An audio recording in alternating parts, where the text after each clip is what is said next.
Hello, everybody. My name's Ian, and I'm going to be talking today about this Pumpkinhead and vampire ink illustration that I did recently.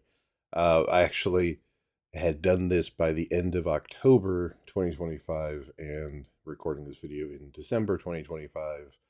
I like both Halloween and Christmas. So the basic layout was done with a 2H pencil, not showing too much of it on the video right now because it really doesn't get picked up. But just quickly talking about the tools a little bit here. So yeah, here's the 2H pencil that I did most of this with. Then switch over to my crowquill pen, and I talked in a recent video about the struggle or challenge of using a crowquill pen, about the best technique basically being to dip the nib into water and then dip it into the speedball black ink that I've got showing here, just to make sure that the ink does not dry onto the nib. It's very easy to have that happen in the middle of an illustration and makes things challenging to work on. And then I'll alternate between that and the small brush. And I was having a lot of problems with that. I would switch back to a speedball pen periodically because that was a bit easier to use. But once I once I dealt more with that technique of alternating back and forth between dipping it into water and then the ink to keep it thin, that seemed to work quite well for me. Um, so the idea for this particular piece is much more of a Halloween idea, um, working with both a pumpkinhead figure and a vampire just coming out of the grave in a very twisted supernatural Hammer movie sort of campy woodland setting. Um, the got this old lantern hanging off of a tree in the foreground. Um, Actually, one technique I'm using here with inking the tree is all of the tight detail is being done with the crowquill pen, but then I'll go in and do some uh, spotting blacks. I'm just filling in large areas of black with the brush, which is why I want to alternate between the two. It would get very tedious trying to fill in all that space using the crowquill pen. Um, to break with some of my other previous methods of inking illustrations, here I'm actually inking from left to right. It's good to, to mix things up a little bit. This also prevents me from smearing any of the ink, so I don't have my hand over top of it and dragging through the ink while it's still wet. Now, this illustration was actually done over several days, so there would be plenty of time for the ink to dry completely between different drawing sessions. Um, Actually, one thing I'd like to talk about a little bit is the glove I'm wearing is actually a pressure glove. I was asked about this recently. I believe it was on my Threads account, as to what type of glove I'm using. Because they were talking about using cotton gloves and whatnot. And for me, this is actually a pressure glove to deal with my arthritis. Should probably do a video focused more on dealing with arthritis, doing illustration work while dealing with arthritis. And mine is not completely terrible, but I do have to monitor how long I draw and how I draw. I have had times in the past where I overdid it and then wasn't really able to do anything for over a week or so. Um, but between using this pressure glove and generally limiting my drawing sessions to about an hour, um, that seems to help. Even if I spend an hour drawing, spend an hour not drawing, that alternating between those two, giving me that buffer time between, does seem to help an awful lot.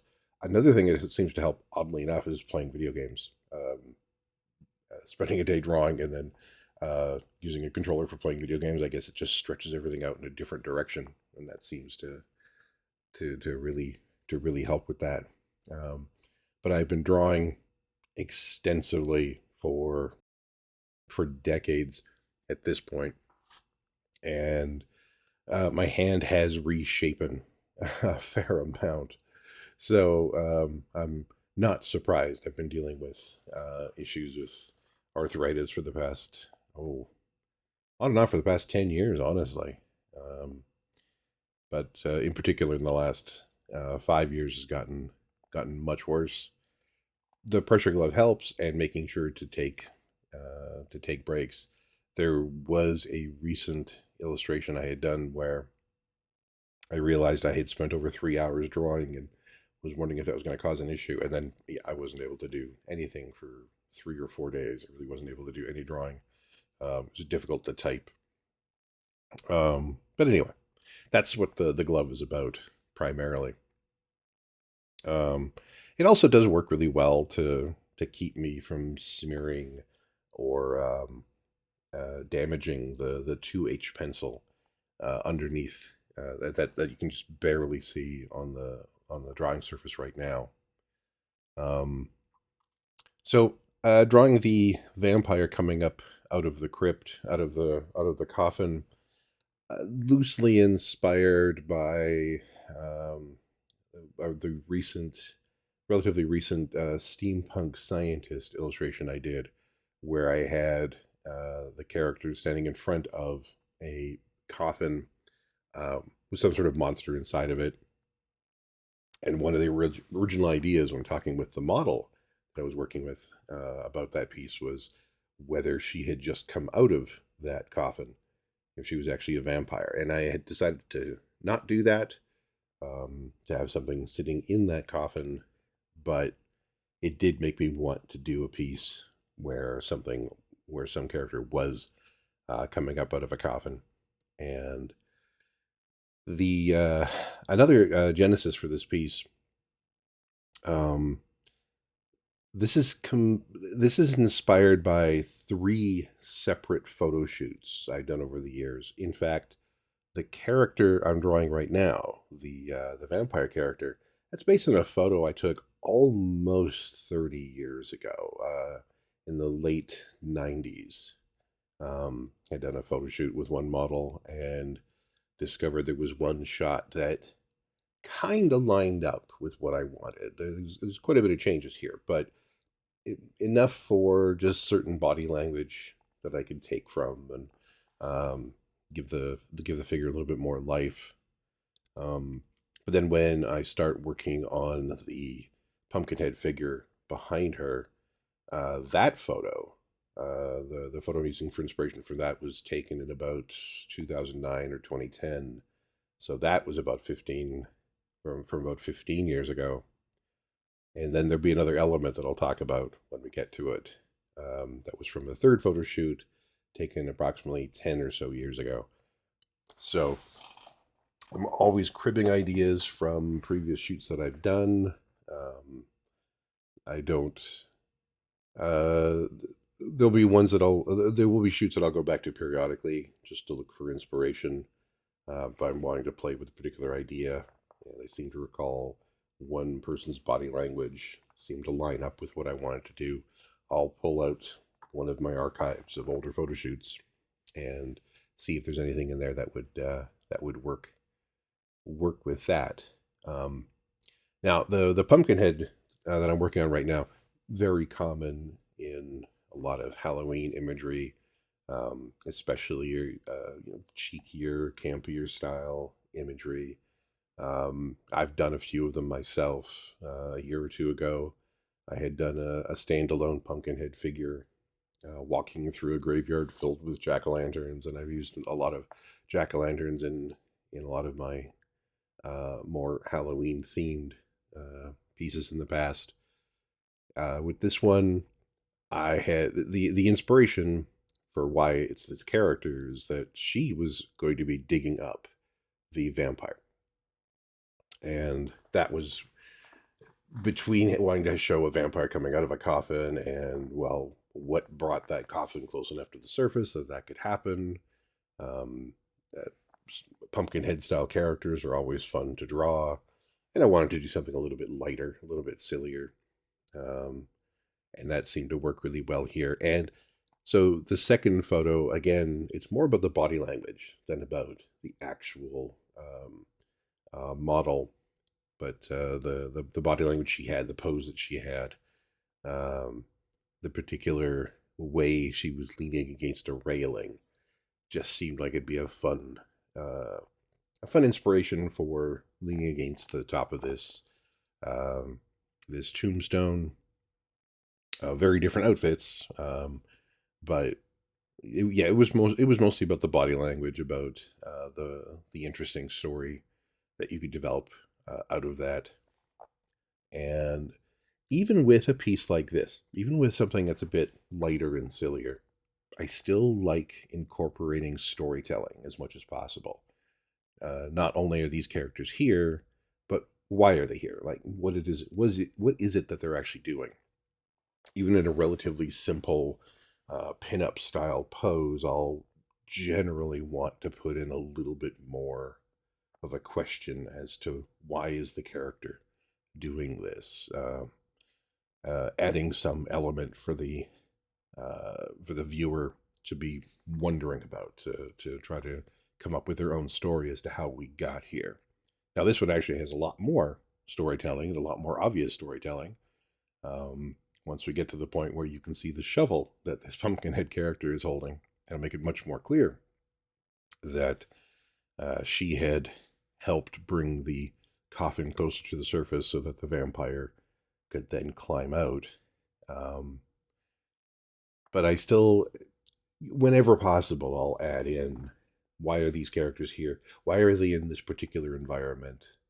Um, Whether it is that they look like they're part of the environment, the very bleak, creepy woods and cemetery goes really well with the aesthetics of these two particular characters. But then sometimes I also want to play with contrast, with putting a character that's completely at odds with the setting that they're in. And that itself becomes part of the storytelling. With this one, it's a very relatively simple style of storytelling. It's generally pretty obvious as to why the characters are here. They're very much part of this style of fun, campy environment. Um, so now we get to this shovel, and this is actually from a third photo shoot. Um, this was the third photo shoot with this particular spot that we were shooting at was the top of a building. Um, it was at the top of a set of stairs with a doorway to the very top of the building. And being in downtown Winnipeg, you have to deal with ice buildup and snow and all that. So right beside the door were a few shovels so that somebody could go outside and shovel off the roof. And one of the shovels was this very heavy, slightly twisted shovel with a huge, heavy blade on it that was actually serrated. Um, and the top of the blade was folded over a bit so that you could easily, so somebody could easily put their foot down and put weight on it. And because it was a serrated blade, extra heavy, and the handle was slightly crooked and clearly been seen a lot of use. It had this fantastic, dangerous edge to it. I don't know. It looked more like a weapon than a tool necessarily. So so I had the model in that shoot using um, that shovel in a few shots. Now she wasn't holding it in this manner. Um, None of her body language creeps into this, but I'd always remembered that particular shovel, and I've used it in other illustrations in the past, and I just wanted to do a crazier, more supernatural, more Halloween version of it, and got the opportunity to use that in this particular piece. So that's why it has this extra weird, sinister look to it. The only thing I'm really not showing off with it is the serrated blade. You can see the two um, foot portions that are curving. So yeah, somebody easily could stomp down on top of it to break through ice.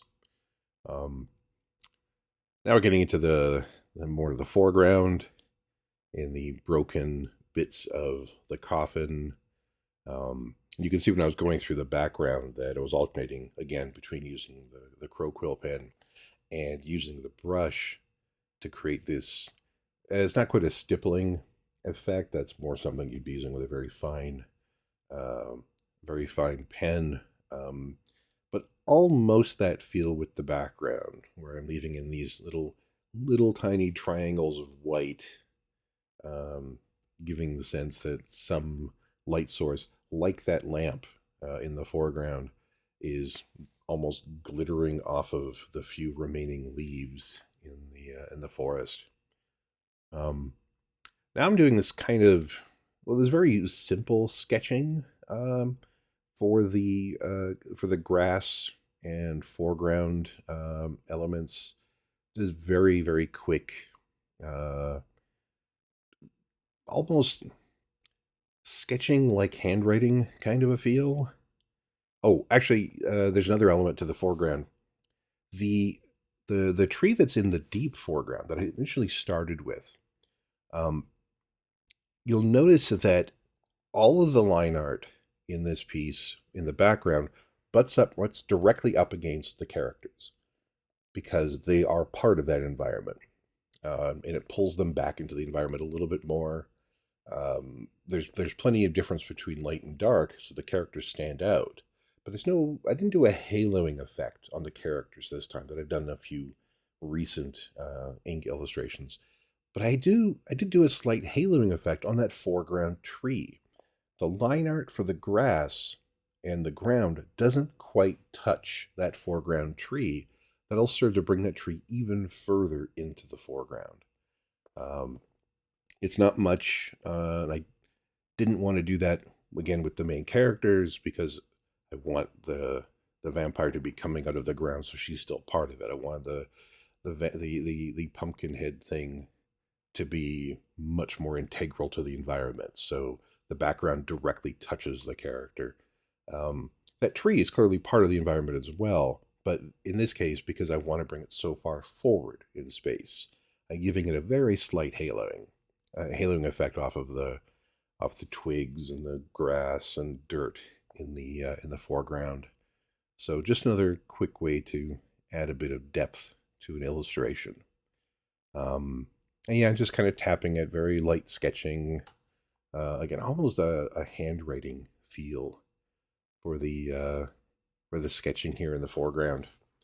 Um, wanting to keep this same organic feel, this creepy kind of feel to the whole piece, without it being overly scary. It's not. I don't know that I would go on to say this is a full-on horror piece or anything. It's a little bit too campy for that. It definitely has elements of that, uh, but it can cross that. You know, it can jump back and forth in the same way that a good Hammer movie can jump back and forth between horror and camp. And, and just some final touch-ups here with the brush. Um, Deepen the shadows in the foreground a little bit. But now we have various elements of the illustration still pushing towards the main characters. And there's the completed illustration. Thank you very much for hanging out with me while I talk about this. And have yourselves a great day, and I hope I see you in the next video.